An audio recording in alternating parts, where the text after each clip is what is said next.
I'm Pam Evanson.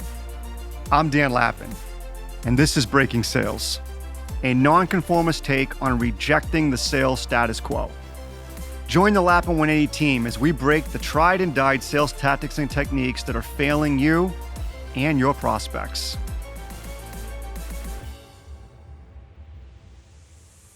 This episode is going to build off the last two. So the first one we did was Mindset Impact Part 1. We talked about consistency and outreach, the quality of outreach, and what we listen for, and how all three of those things are directly impacted by the type of mindset that you bring into your conversations.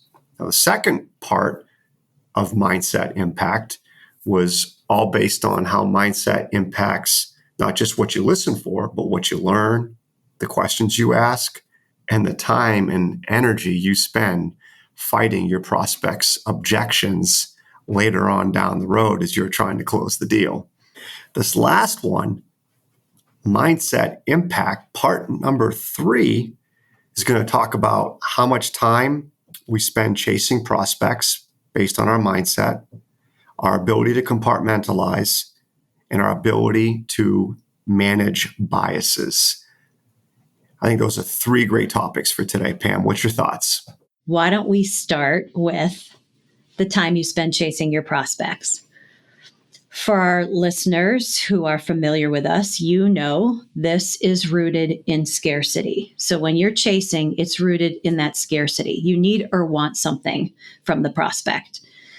I think about this one, I think a little bit differently than most, Dan. The one thing that always comes to mind for me is if you are relentless, and I do believe relentless is very different than respectful persistence. And we all know what relentless feels like. I always put myself in the prospect's shoes and think, okay, they're going to obviously know that I clearly need something from them. And at the end of the day, Dan, believe it or not, I think about my reputation. And is that really the reputation that I want to be putting out there for people who may not know me at all, or maybe we've had an interaction or two, and now I'm coming across as extremely scarce? So for me, the mindset and how we've got to make this shift from abundance to scarcity, I always go back to how I feel about the reputation I'm putting out there regarding myself. Yeah, when I think about chasing prospects, I think about scarcity and attachment as well. We chase because we want something. We chase because we need something. Yet in life, there's so many philosophies out there that share and tell us, stop chasing, let things happen. I can equate this to dating, right? When we all dated, for some of us a long time ago, but when we all dated, how effective and successful was it to chase somebody? Maybe on a rare occasion, you got a date or an extra date. My gut is it never worked out 95% of the time. Nobody likes to be chased. Prospects and clients are the same way. If you want to stop chasing, you're going to have to learn how to ask, being dead serious on this, better questions. You're going to have to learn how to ask the questions that you typically hold back on, the ones that cause you consternation, the ones that you say to yourself, hey, maybe I shouldn't ask that yet. I'll wait till next time. Hey, this conversation's going really, really, really good, so I don't want to blow it right now. Questions are what will help your prospect and client think things through and take ownership. And when they take ownership, that's when you get the chance to stop chasing. Mm-hmm. Love that.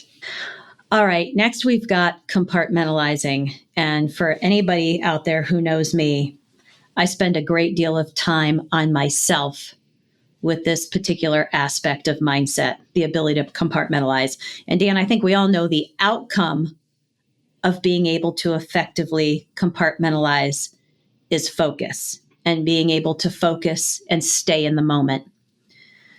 So let's talk about some of the things that affect our ability to truly be able to compartmentalize and focus in the moment. And for me, the first place I go is that future, I need something from this. I've already got an intended outcome going into this meeting with this prospect that I want to get out of this. For me, that's the biggest component that plays into not being able to focus in the moment is I've already thought forward to a needed outcome of this interaction. Therefore, I have absolutely handcuffed my ability to focus and be in the moment with this other human being. Thoughts on that, Dan? I think this is one of the most actually important skill sets any sales professional or consultant could develop. Brian Decker was once on our podcast, and he talked about the need for athletes to compartmentalize before they go on the field, right? They had to get so focused in the moment, Pam, to your point, right? They have to learn how to really learn that skill set of letting go of some kind of result or outcome or finality. Navy SEALs, Eric Potterat, a good friend of ours, right, who coached and mentored and trained Navy SEALs from a mental standpoint, always talked about the need for Navy SEALs to work on their ability to compartmentalize emotion. It's paramount to their success, right?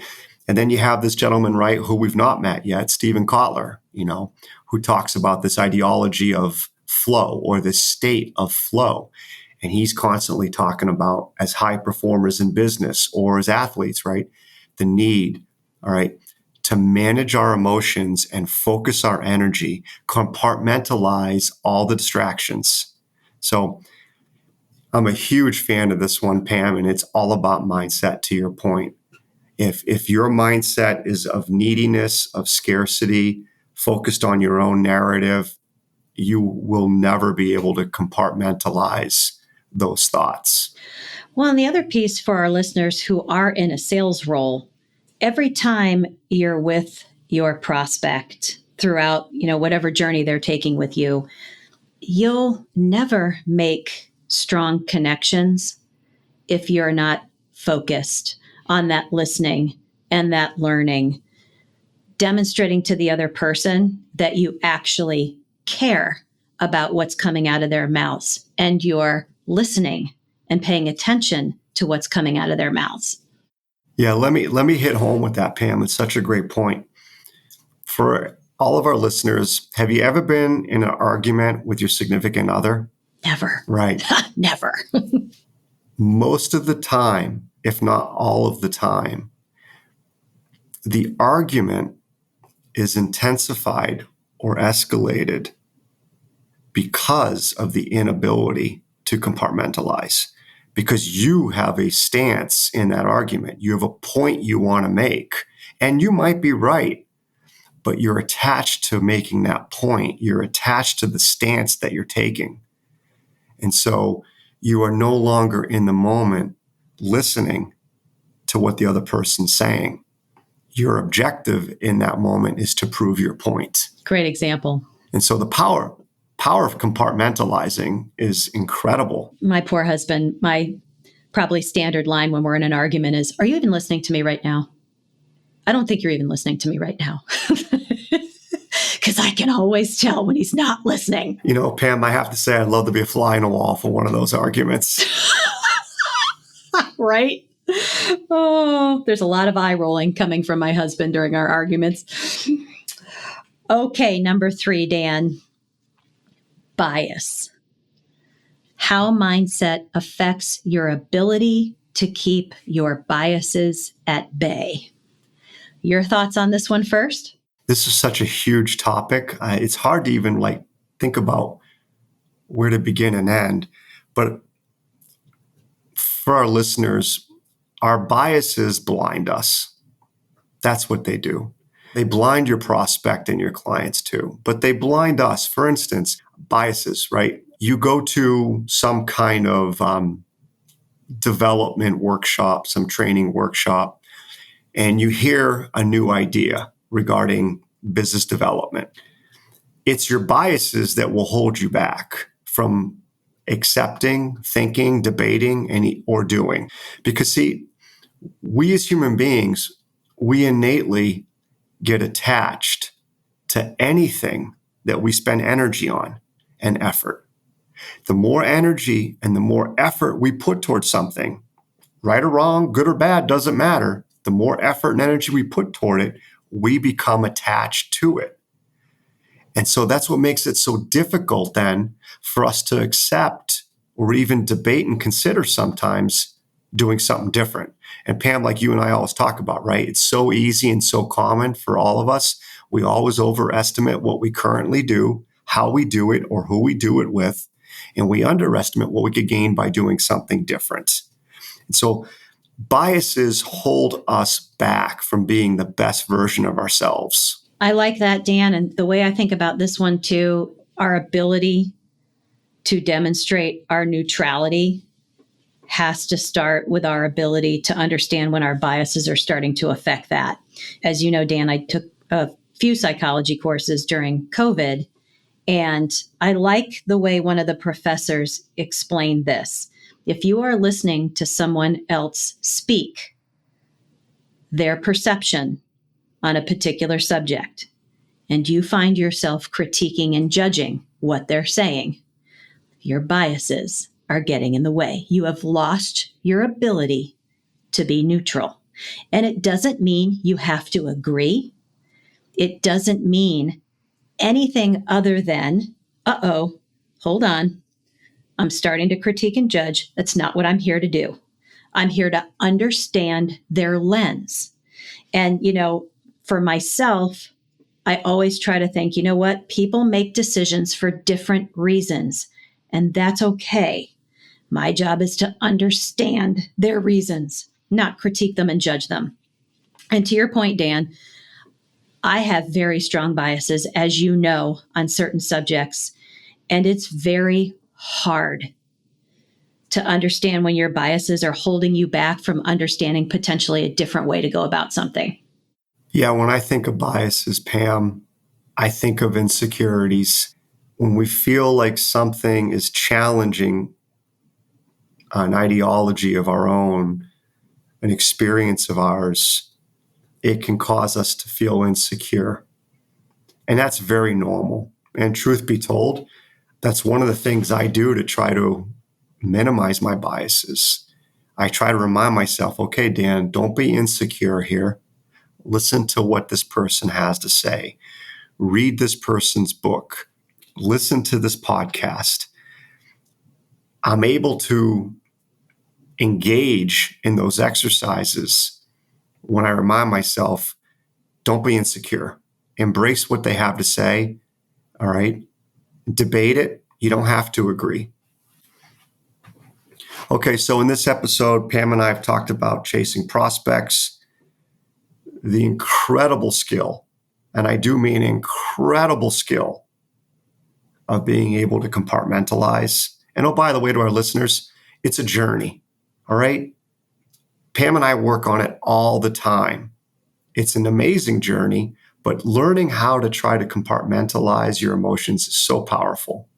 And then lastly, we talked about biases. And Pam, you and I know we could have done 5 episodes alone on biases. For sure. The next episode we're going to talk about is bringing this all together regarding trust. And we're going to focus on, and we've done this before, we're going to focus on the power of questions. And here's why. For some of you, your industries are pulling back right now. For some of you, your clients are losing budget. There's a tightening going on because there's an uncertainty for 2023 on what direction the economy is going to go or how deep or steep will it be. And innately, when human beings are under duress and there's uncertainty, and this includes companies too, there's this tendency to pull back, to revert to status quo. We all do it. When we're under duress, right, we pull back so we can try to gain control and mitigate risk. So do your prospects, companies, and your clients. The only way that you're going to be able to move through that effectively is through the power of questions. So, Pam, I think the timing of this next episode on the power of questions is spot on. It is perfect. Looking forward to it, Dan. Thanks for listening to Breaking Sales. If you want to get engaged with us outside of the podcast, be sure to go to our website, lappin180.com. Go to Contact Us. You can also engage with us on LinkedIn at Dan Lappin or Lappin180.